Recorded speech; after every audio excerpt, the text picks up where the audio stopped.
বিধাননগর আর পুরো ভোট বললে আমার 2015 মনে পড়ে, যেখানে 2.5 ঘন্টার মধ্যে 22 জন সাংবাদিককে রক্তাক্ত হতে হয়েছে।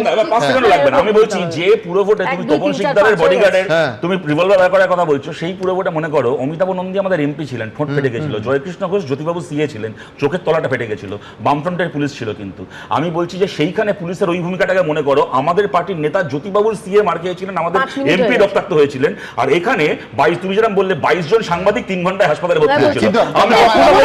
অভিযোগটাও বলতে হবে, সেটা হচ্ছে দত্তাবাদের দিক থেকে বামফ্রন্ট সমর্থিত একদল এসে বুথটা দখল করেছিল, এটাও ফ্যাক্ট, এবং ওই পুলিশ বাহিনী থাকা সত্ত্বেও এটাও ফ্যাক্ট। আবার ওই পুলিশ বাহিনীর হাতে বামফ্রন্টের একজন এমপি মার খেয়েছিলেন, সেটাও ফ্যাক্ট। আর এই বেলা সব্যসাচী আর সুজিত বোস মিলে তোমার সহকর্মী অরিত্র সিংয়ের চোখ দিয়ে বের করে রক্ত বেরোচ্ছিল, এটাও ফ্যাক্ট। আমার খালি বলছি কোমরে জোরে 22 জন, হ্যাঁ, বিষ্ণুদা কোমরের জোরের কথা বলছেন, এদের কোমরের জোর নয়, অনেক আরো জোর আছে। গুড় বাতাসা, চড়াম চড়াম, উন্নয়ন রাস্তায় দাঁড়িয়ে আছে, বিভিন্ন রকম জোর আছে, টাকার জোর, বোমের জোর, এগুলো তো আছে। আজকে বোধহয় কোথাও জেলিটিন স্টিক উদ্ধার হয়েছে। তো এই জোর বোমায় এগিয়ে বাংলার জোর এদের আছে, সেই জোর, এবং ধমকানো চমকানো শুরু হয়ে গেছে। উনি বলছেন থ্রেট, কে থ্রেট করছে? যে রাজ্যের মুখ্যমন্ত্রী স্বয়ং পুলিশদের থ্রেট করে যে আমরা কিন্তু আছি, ভোট চলে গেলে আমি কিন্তু থাকবো, সেই তাদেরকে বলছি, তারা থ্রেটের কথা বলছে। এবার একটা কথাই বলতে পারি সুমন, উল্টো দিলে পাল্টা হবে।